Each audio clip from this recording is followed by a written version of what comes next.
भारत की रक्षा नीति अब एक नए युग में प्रवेश कर चुकी है। 2 दशक पहले तक जहां देश अपनी सैन्य जरूरतों के लिए विदेशी तकनीक और उपकरणों पर निर्भर था, वहीं समय के साथ भारत ने बदलाव की दिशा में साहसिक कदम उठाए। तकनीक को आधुनिक बनाने और घरेलू उत्पादन को बढ़ावा देने के प्रयासों ने आज ठोस परिणाम देना शुरू कर दिया है। यही कारण है कि भारत अब रक्षा क्षेत्र में आत्मनिर्भरता की मजबूती की ओर बढ़ रहा है और वैश्विक मंच पर अपनी नई पहचान स्थापित कर रहा है। आज हम भारतीय नौसेना में शामिल एंटी सबमरीन वॉरफेयर INS माहे की ताकत और भारतीय थल सेना के UAS यानी अनमैन्ड एरियल सिस्टम के ड्रोन की ताकत के बारे में आपको बताएंगे। भारतीय नौसेना को समंदर का साइलेंट हंटर INS माहे मिल गया है, जिसे भारत के पश्चिमी तट पर तैनात किया जा रहा है।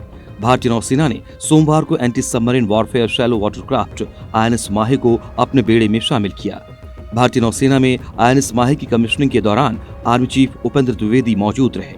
INS माहे को बेड़े में शामिल करने के बाद भारतीय नौसेना की ताकत में बड़ा इजाफा हुआ है, क्योंकि 80% स्वदेशी तकनीक से विकसित एंटी सबमरीन वॉरफेयर INS माहे को दुश्मन की पनडुब्बियों का काल कहा जाता है। वहीं दूसरी तरफ भारतीय थल सेना भी लगातार अपनी ताकत और स्ट्रेटेजिक वॉरफेयर में इजाफा कर रही है। इंडियन आर्मी अपनी तीसरी आंख को और धार देने में जुटी है। ड्रोन आज की तारीख में किसी भी युद्ध का चेहरा बदलने का दम रखते हैं। आज हम भारतीय सेना के वॉरफेयर में हो रहे अत्याधुनिक बदलाव और स्वदेशी तकनीक के जरिए भारत की बढ़ती सामरिक क्षमता को जानेंगे, समझेंगे। INS माहे में अत्याधुनिक सोनार सिस्टम लगाया गया है, जो दुश्मन की पनडुब्बियों का पीछा कर उन्हें पानी में ही ध्वस्त करने की क्षमता रखता है। 78 मीटर लंबा ये युद्धपोत भारत के तटीय सुरक्षा को नई धार देगा। भारतीय नौसेना के बेड़े में शामिल हुए इस पनडुब्बी रोधी जहाज को साइलेंट हंटर इसलिए कहा जाता है क्योंकि ये जहाज पानी के अंदर बहुत तेजी और खामोशी से काम करता है।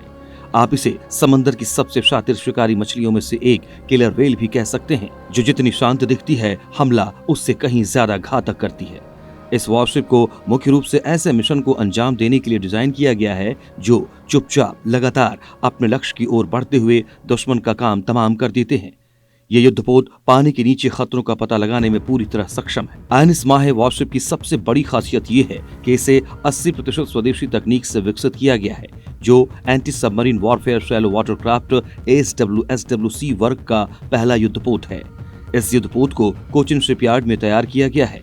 ये युद्धपोत उथले समुद्री इलाकों में दुश्मन की पनडुब्बियों की खोज, निगरानी और हमला करने के लिए डिजाइन किया गया है। इस युद्धपोत को एक जहाज कई मिशन के तहत निर्मित किया गया है, जो एंटी सबमरीन ऑपरेशन को आसानी से अंजाम दे सकेगा। इससे तटीय सुरक्षा और निगरानी को और मजबूती मिलेगी। इस युद्धपोत में सर्च एंड रेस्क्यू मिशन को पूरा करने की अद्भुत क्षमता है, जो माइन बिछाने और उसे निष्क्रिय करने की ताकत रखता है। इस युद्धपोत का माहे नाम मालाबार तट के ऐतिहासिक शहर से लिया गया है। इसकी खासियत ये है कि ये तकनीकी शक्ति में माहिर है, जो स्पीड, फुर्ती और साइलेंट हथियार के रूप में काम करता है। जहाज की स्पीड, बैलेंस और लो अकॉस्टिक सिग्नेचर INS माहे को बाकी जहाजों से अलग बनाते हैं। इस जहाज की लंबाई 78 मीटर है, जिसका वजन 1100 टन है। इस वॉरशिप का बीम 11.26 मीटर है। इसका ड्राफ्ट 2.7 मीटर है, जो उथले समुद्रों के लिए परफेक्ट है। ये वॉरशिप 25 नॉट यानी 46 किलोमीटर प्रति घंटे तक की स्पीड पकड़ने में सक्षम है, जो 1800 नॉटिकल माइल की रेंज रखता है। इसमें 2 RHIB बोट्स और 57 सदस्यीय क्रू को तैनात किया जा सकता है, जिनमें 7 अधिकारी और 50 नाविक शामिल हो सकते हैं। भारत लगातार अपनी ताकत में इजाफा कर रहा है। इसी की वानगी इंडियन आर्मी की तैयारी में भी नजर आती है। भारत अब अपने ड्रोन अटैक को पहले से ज्यादा घातक बनाने में जुट गया है।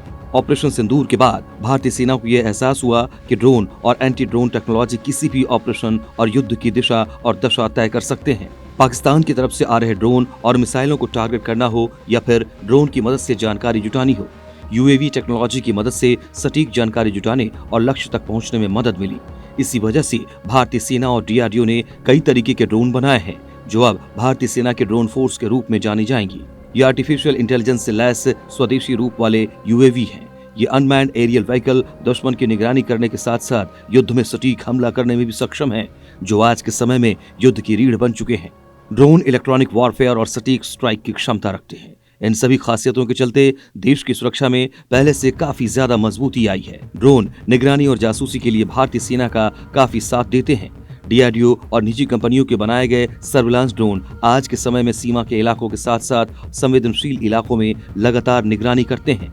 इनकी मदद से भारत इलेक्ट्रॉनिक वॉरफेयर में काफी तेजी से बढ़ रहा है। भारत में सेना के लिए सबसे बड़ा बदलाव कामिकाजे ड्रोन ने किया।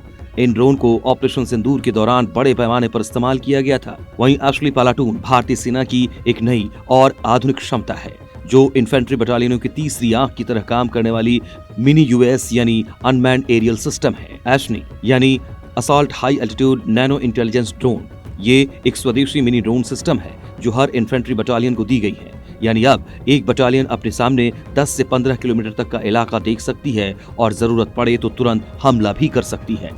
बिना ऊपर से हेलीकॉप्टर या बड़े ड्रोन की जरूरत के केवल ड्रोन की मदद से निगरानी की जा सकती है। अब जल्द ही इसे ऑपरेशनली डिप्लॉय किया जाएगा। ये ड्रोन पाकिस्तान के लगती सीमा पर तेज और सटीक हमले करने की क्षमता को कई गुना बढ़ा देते हैं।